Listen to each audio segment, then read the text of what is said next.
Do you really think that the United States Supreme Court, you're an officer of the court, is guided by white male supremacy? I believe that the First Amendment prohibits the president Did you other say state that? officials for punishing people for Did their you honestly say that, Professor? I And you believe expect us, that the First as a Amendment, Democratic witness, to take you seriously? Are you kidding me? I believe that you should take the You've First heard of Amendment curb your seriously, sir. enthusiasm? Here's my saying, curb my nausea. Senator John Kennedy systematically destroys law professor Marianne Franks' credibility by reading her own inflammatory tweets and law review articles back to her in devastating Senate hearing confrontation. Watch as Kennedy exposes how this Democratic witness, who claimed to offer objective constitutional analysis, actually believes the Supreme Court is guided by white male supremacy, and that the majority of Americans hate women more than they love anything, including democracy. This explosive exchange reveals the shocking double standard of a supposed legal expert who claims the Biden administration's censorship is a myth while attacking President Trump, yet her own writings expose deep political bias that completely undermines her testimony. Kennedy came prepared with receipts, specific tweets, dated law review articles, and direct quotes that Franks couldn't deny or explain away. From her accusation that the Supreme Court embrace the use of the Constitution as a tool of racial patriarchy, to her claim that gun rights decisions promote a culture that privileges white men's ability to terrorize and kill, every statement Kennedy read became another nail in the coffin of her credibility. The professor's repeated attempts to deflect by questioning relevance only made her look more desperate as Kennedy relentlessly pressed forward, forcing her to confirm each inflammatory statement. Let's dive into the main video. Professor Franks, let me ask you, I listened to your and Ms. Hemingway's testimony and Professor Turley's, so I got part of it.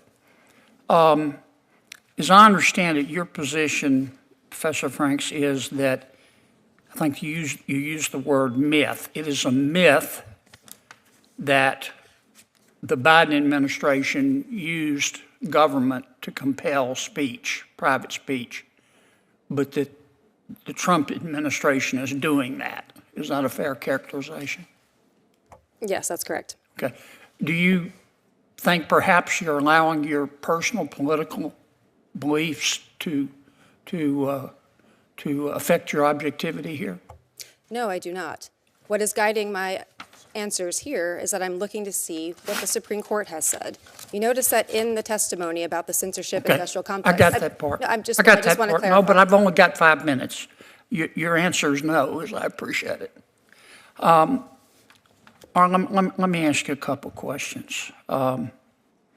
You wrote a law review article in December of 2023 for the New York University Law Review, and it was about the two cases, Bruin, Supreme Court case, and Dobbs. Remember that article? Yes, I do. Okay. In this article, you said,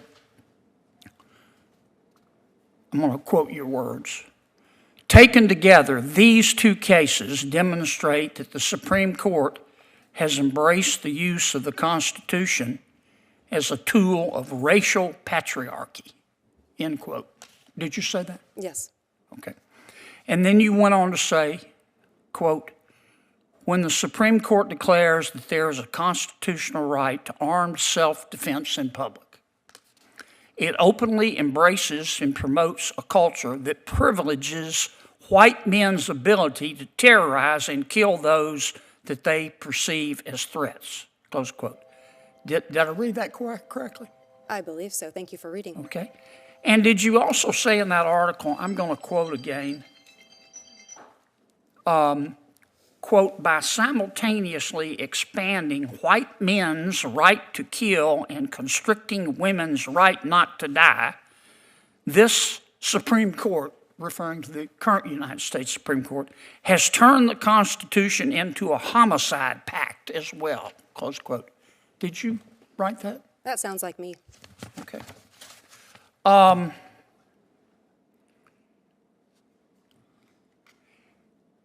In November of 2024, you tweet, don't you? I'm not sure what the current terminology is for it, but yes, I am sometimes on the social platform that was formerly known as Twitter. Yeah, you're on a lot, aren't you? I'm not sure what the relevance of that is. You're trying to be provocative on there, don't you?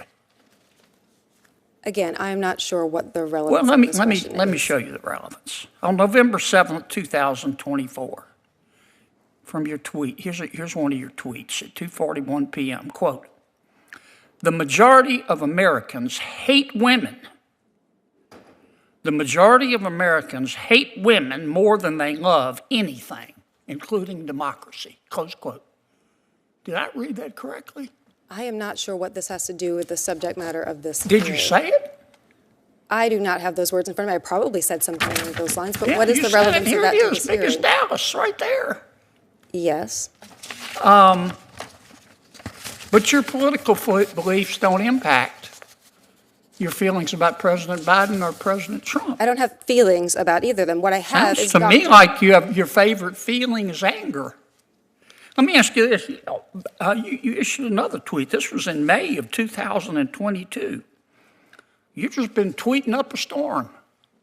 You said, quote, "There's a reason why the conservative-dominated Supreme Court thinks the Constitution does not contain a right to an abortion, but is convinced that it contains an individual right to possess firearms. And that reason is white male supremacy," close quote. Did I read that correctly? Is there a question in this? Did I read that correctly? That's Is there my a question that is relevant to this hearing? Did I read that correctly? Do you really think that the United States Supreme Court, you're an officer of the court, is guided by white male supremacy? I believe that the First Amendment prohibits the president Did you and other say state that? officials for punishing people for Did their you honestly say that, Professor? I And you believe expect us, that the First as a Amendment, Democratic witness, to take you seriously? Are you kidding me? I believe that you should take You the First heard of Amendment curb your seriously, sir. enthusiasm? Here's my saying, curb my nausea.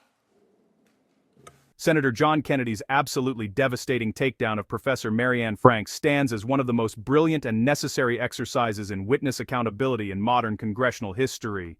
His surgical dismantling of her credibility wasn't just effective political theater, it was an essential public service that exposed the dangerous charade of partisan ideologues masquerading as objective legal experts to manipulate congressional proceedings and public policy.